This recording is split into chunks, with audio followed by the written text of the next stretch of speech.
할렐루야.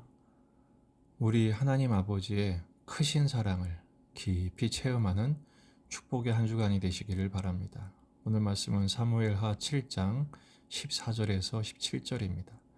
나는 그에게 아버지가 되고 그는 내게 아들이 되리니 그가 만일 죄를 범하면 내가 사람의 매와 인생의 채찍으로 징계하려니와 내가 내 앞에서 물러나게 한 사울에게서 내 은총을 빼앗은 것처럼 그에게서 빼앗지는 아니하리라. 내 집과 내 나라가 내 앞에서 영원히 보존되고 내 왕위가 영원히 견고하리라 하셨다 하라. 나단이 이 모든 말씀들과 이 모든 계시대로 다윗에게 말하니라. 아멘. 본문에 계시된 주님은 어떤 분이신가? 축복을 약속하시되 채찍도 겸하여 주시는 사랑의 아버지이십니다.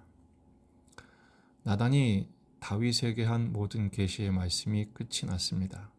성전 건축 의사를 보인 다윗에게 나단을 통하여 네가 성전을 짓는다고 하느냐? 내 씨가 짓도록 할 것이다 라고 하시면서 오늘 본문은 첫 번째 14절 나는 그에게 아버지가 되고 그는 내 아들이 될 것이다. 아들이기 때문에 아들에게 합당한 사랑의 매와 인생의 채찍으로 징계도 있을 것이다 라고 말씀하시죠. 둘째는 15절 그러나 사울에게서 내 은총을 뺏은 것처럼 그에게는 빼앗지는 않을 것이다 라고 약속하십니다. 그러면서 세 번째 16절 내 집과 내 나라가 내 앞에서 영원히 보존되고 내 왕위는 영원히 견고하리라고 약속하십니다. 이것이 약속의 핵심이고 초점이죠. 영원할 것이다. 견고할 것이다. 바로 언약의 하나님을 말합니다.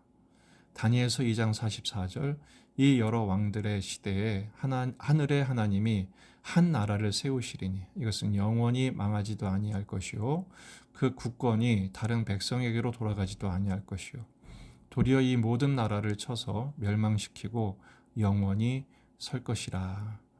이것은 이스라엘이라는 국지적인 나라에 대한 약속이 아니라 하나님이 세우시는 메시아를 통한 하나님의 나라에 대한 약속의 말씀이 되는 것입니다. 다윗을 통해서 결국은 그 나라를 세우시죠. 하지만 단서가 있습니다. 전제가 있죠. 죄를 범하면 만일 범죄하면 사람의 매와 인생의 채찍으로 징계를 하시겠다고 약속하십니다. 하지만 사울처럼 버리지는 않으시죠. 그러나 다윗의 인생에 범죄할 때가 없었나요?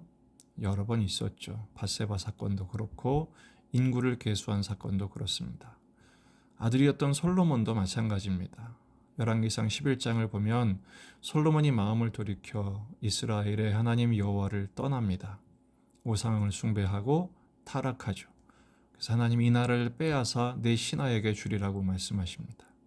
하지만 오늘 주신 이 언약의 말씀 때문에 열왕기상 11장 13절 말씀도 주시죠. 그러나 오직 내가 이 나라를 다 빼앗지 아니하고 내 종 다윗과 내가 택한 예루살렘을 위하여 한 지파를 내 아들에게 주리라. 이게 바로 다윗을 통해 장차 오실 메시아이신 예수님을 의미합니다. 그리고 다윗과 솔로몬이 지었던 죄들은 다윗의 자손이신 예수 그리스도께서 십자가에서 대신 채찍 당해 주심으로 그 죄를 속하시죠. 그래서 하나님 나라가 지속되게 하시고 우리를 하나님 나라의 자녀 삼아 주시는 것입니다. 하지만 자녀의 양육에서 가장 중요한 것은 바로 채찍입니다. 사울처럼 아예 빼앗아 버리거나 포기해 버리시는 것이 아니라 채찍을 들어 우리를 자녀다운 자녀로 만들어 주시죠. 아버지의 사랑은 매운 매의 사랑과 정비례합니다. 매가 매울수록 자녀를 사랑하고 그 매운 매로 인해서 자녀가 변화되고 성숙하게 됩니다. 그래서 하나님의 자녀들인 우리들에게는 그 자녀됨이 취소되거나 빼앗기지는 아니할지라도 오히려 자녀이기 때문에 그 채찍이 더욱 강해질 수 있습니다. 히브리서 12장 6절에서 8절 주께서 그 사랑하시는 자를 징계하시고 그가 받아들이시는 아들마다 채찍질 하심이라 하였으니 너희가 참음은 징계를 받기 위함이라 하나님이 아들같이 너희를 대우하시나니 어찌 아버지가 징계하지 않는 아들이 있으리요. 징계는 다 받는 것이거늘 너희에게 없으면 사생자요 친아들이 아니니라. 결국 이 징계, 이 채찍은 바로 우리를 거룩하게 하시고 또 후에 그로 말미암아 연단받는 자들에게 주시는 의와 평강의 열매를 맺게 하십니다. 오늘 말씀의 교훈은 첫째, 우리가 하나님의 영원한 하나님의 백성이요 하나님 나라의 신민이요 하나님의 자녀가 되게 하심을 감사하십시다. 사울처럼 뺏기는 것이 아니라 중도에 취소되는 것이 아니라 하나님의 언약에 의해서 이것은 확고한 것입니다. 하지만 두 번째, 자녀다운 자녀가 되게 하시기 위해 징계도 내리심을 우리는 잊지 말아야 합니다.